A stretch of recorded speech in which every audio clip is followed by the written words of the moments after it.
can you tell us from the moment that the knock came on the door, and you knew then it wasn't a false alarm or whatever? Well, basically, the knock came and we threw on as many clothes as we could in as short a space of time as we could. Where our room was meant that we could go out the fire door, which led us directly to the left-hand side of the building. When I went outside, there was a large group of guests were already there, and the hotel staff were handing out blankets for people. And I thought, oh, well, if this was a fire drill, then this is a little kind of unorthodox. So my brother and I stood a little bit apart from some of the other guests, and the receptionist was beside us, and we recognised her from earlier in the night when we'd come in, and she looked pretty shaken, and my brother said to her, you know, what happened? Is it a fire or what is it? And she said, oh, a masked man ran in, threw a bomb or a package on the table and said, this is a bomb and you've got 30 minutes to get everyone out.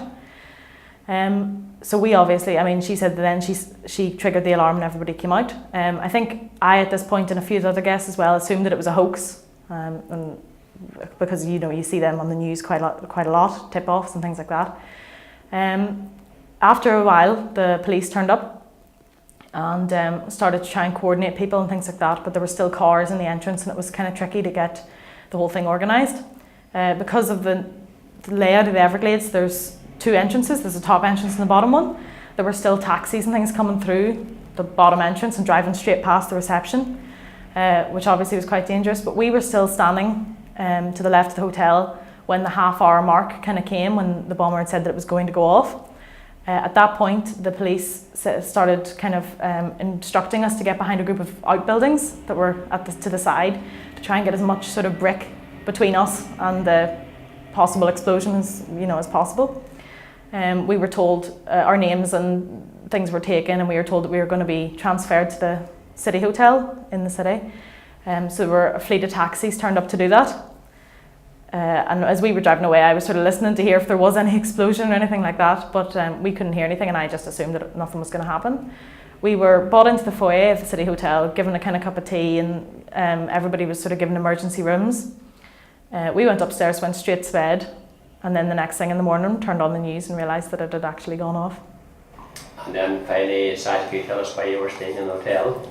My father, who has been sick for a while with cancer and things, had to go in for an emergency operation, and he's currently in intensive care.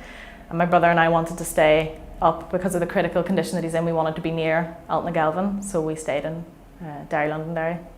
How's he doing this morning? He's critical but stable, is the way that they're kind of putting it. So he's still in a pretty dangerous place, but he's hanging in there. And then you had exams to contend with as well? Yeah, I had one exam yesterday morning.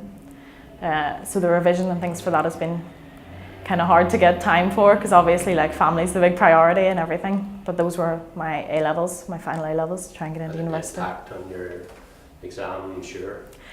Trauma and the dad's health, yeah? Yeah, I'd say so overall, but I mean, I did give it the best shot that I could under the circumstances, but I had less time to revise and things like that because of everything that was happening. Do you know what I mean?